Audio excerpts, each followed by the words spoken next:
Hi everyone, I am Fatima Zahra Abdelmunem.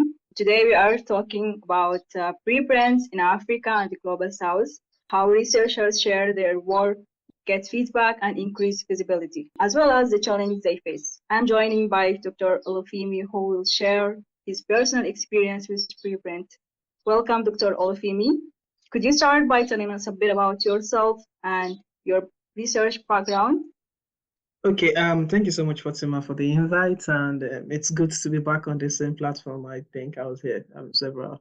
I think I was here a few years ago. I was also a fellow with Apes Bio. So, my name is Seun Olufemi, and please address me as Seun or Femi, either with or Olufemi. I'm not a doctor yet.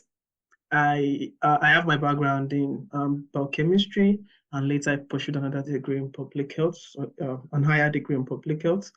Currently I am co-leading bioinformatics outreach Nigeria as the community lead, and that is a platform whereby one of the major things we do is that we expose life scientists towards doing open science, towards inculcating open science skills to build up their work, and they could leverage what open science is all about, making their work more globally relevant and so much useful to them. So we have had a lot of programs in that domain.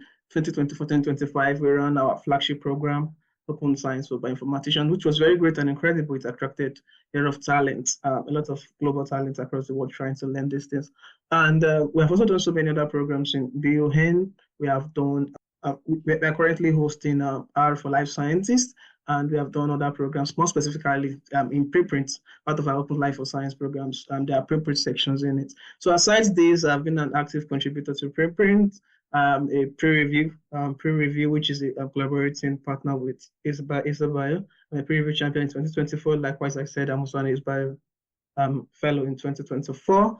I contribute to a lot of open science, open source space, and generally I'm an advocate of better research via open science and making research more sustainable and more equitable using open science principles. So that's just a little brief about myself. That's great. Nice to meet you, Seun. Okay, so how often do you post or use a preprint? Okay, I would say often, because personally I would say that preprint ensures speed of research output dissemination. So currently, as I speak now, I think I have about 3 works actively on preprint, which essentially hasn't been published yet, but we push them out. Subsequently, when we work on them on our team, we kind of pushed it out. So I use it often, and and apart from that, I've also written or co-written, proper word would be co-written, preprint posts, preprint review. I've written preprint review, and aside from writing preprint review, I have also used preprints in my works to make very useful determination around my research work that I'm currently using. So I think I read preprint often, I use preprint often. I wouldn't say all the time. That's a bit too much to say, but I use them often. Yeah. Okay, so what kind of response do you get? Okay, from using preprints, the storyline is kind of changing. When I actually wrote a blog post about championing preprints in Africa to show you how much passionate I wrote a blog post sometimes around it in Africa, and in that particular blog post, I shared my personal experience when I was having with a senior colleague at the time, and my idea was also to apply for a particular program, and the only thing I had was preprints on my name. Then I didn't have a published paper. So stylishly just inform me that, man, you're not gonna get it. You're not gonna get this thing. And I was like, they did paper, I had paper, preprint was a paper and all that. But interestingly, I didn't get it. I didn't get it as predicted. But that actually showcases to me that as at the time, especially in local context, preprint is not very, very well valued. So that's why one of the reasons why we say that we actively push for the inclusions of preprints to be recognized, both just like the way it's getting more recognized in the global stage, more in local states. So the responses varied per the context. Yeah. Yeah, that's correct. Regarding submitting to journal, how was the process with preprint? Preprint is quite very easy. You have your paper. I remember a few years ago when we tried to apply to journals, they have this very, very ethic rule of of submitting paper, they write a separate letter to editor. Some of them will require you taking up all the pictures and submitting a blank paper with no images. You have to make the graphic. I mean, journal publication, journal submission is quite very, very tedious to do. It's a whole lot of it's a whole lot of work with. I mean, and God helping, your paper was rejected.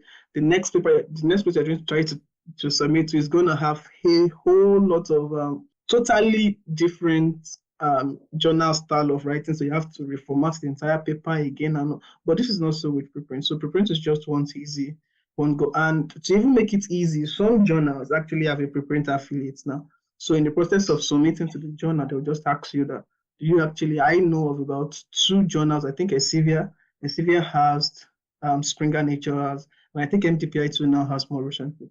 So when you're submitting, I just ask you that you want your paper to go live on preprint first, and then you could just, click on that and then save yourself the stress of trying to double submit. Yeah.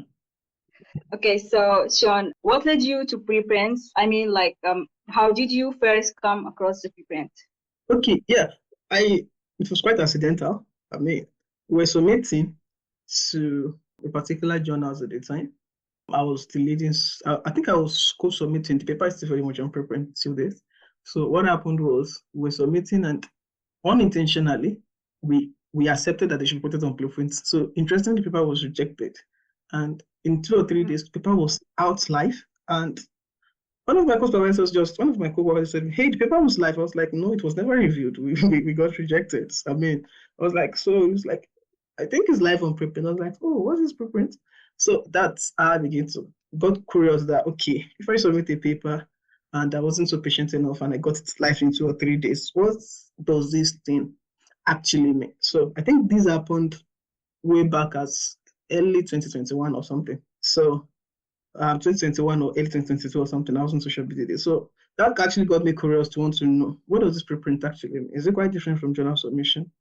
Can't I keep submitting on preprint and just totally neglect the peer review system? And also, I was just like very, very much curious to, know what this thing means, how it can be useful, if it's so speedy and fast, why not just keep promoting this and dump the old system as it were? But actually, you can't for now. Okay.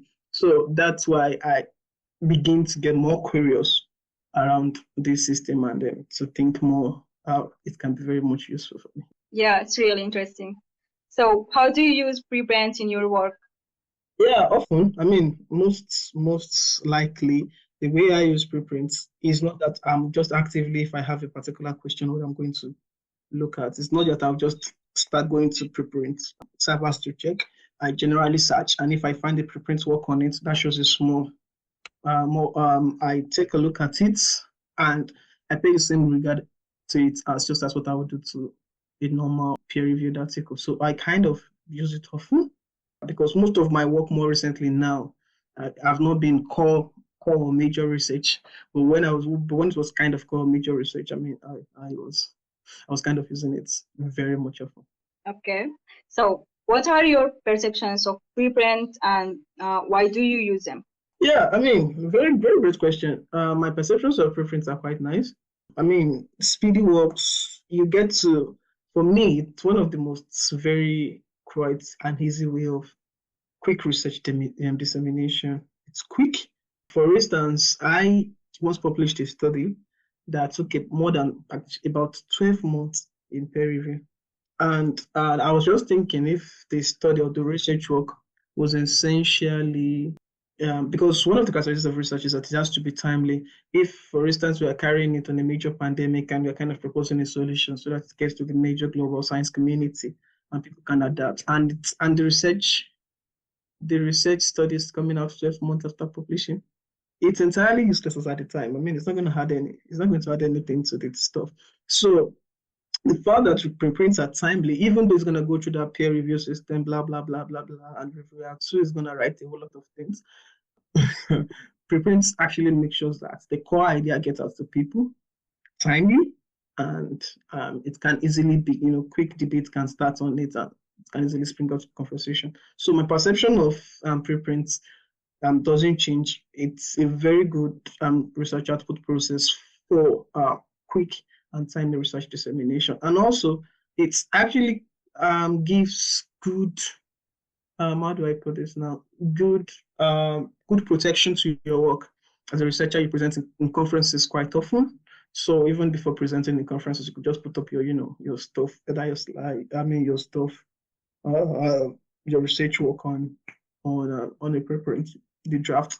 So from that, you could keep citing and all, and after presentation, you could easily, direct people to the preprint to have a more overview on it. And that's in that way it gives protection. So nobody goes further in the future to say, hey, he's the first person to do this, and all those science and first timely contribution discussion comes in.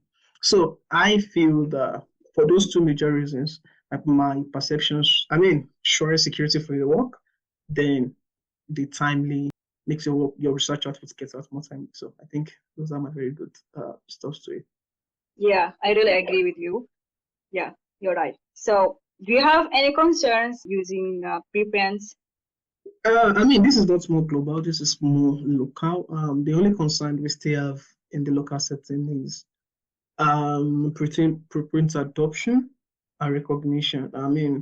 When you work in research institutions, you're working not just research institutions or in general in low resource settings, academia, the adoption rate for preprints is still very, very low. And for people who are actively in this space, you see them complaining that they don't seriously take preprints as a very good and useful research output. So it doesn't count in most of the places. I'm not saying in all of the places, right? It doesn't count for recognition, and people don't get the actual recognition they do when they post their work on preprints versus when it is on major research outputs. And this is actually causing a lot of disparities in the processes in which research output are judged. So it's the local adoption and recognition. So that's just the major concern we still have now. And we are doing the best we can in the space, trying to, kind of frontier and push this forward. Yeah, correct. Do you experience any barriers to using preprints in your work? Yeah, for me, I would say no. I've been in the, I currently now know, maybe when I started, probably I couldn't remember. I've been using preprints now. I've actually using preprints since about, I've been to 3-4 years plus now. So I don't think there is any kind of barrier that I do have while trying to use preprint now. But maybe when I begin, but certainly I cannot remember for now. So. Okay. Would you recommend preprints to others, especially in Africa and the global south? Yeah. I have done that via several means. I organize trainings, and an active section of it, there are preprint discussions in it, right? So it's one good way in which that I myself and the initiative that I'm co-leading is actively encouraging it. I am actively written blog posts shared widely on platforms talking about why preprints needs to be adopted in research and all. So these are several ways in which I have kind of recommended. I've posted our own works on preprints. I have written preprints review, so to show you the kind of the landscape, and I've also been a fellow and a champion for preprints and preprint related stuff. So these are ways in which I have actively engaged in the system of talking about why preprint should be useful, why preprint should be adopted, why preprint should be recognized to people. So the answer is obviously yes. With all these things that I've mentioned, I've been actively encouraging folks to kind of adapt preprints. I know. Very interesting. Thank you so much, Olufemi, for sharing your insights and experience with preprints. Do you have any last words you want to give in this series? Yeah. For all of us in my shoes who are ACR early career researchers and we're just growing, I think we should.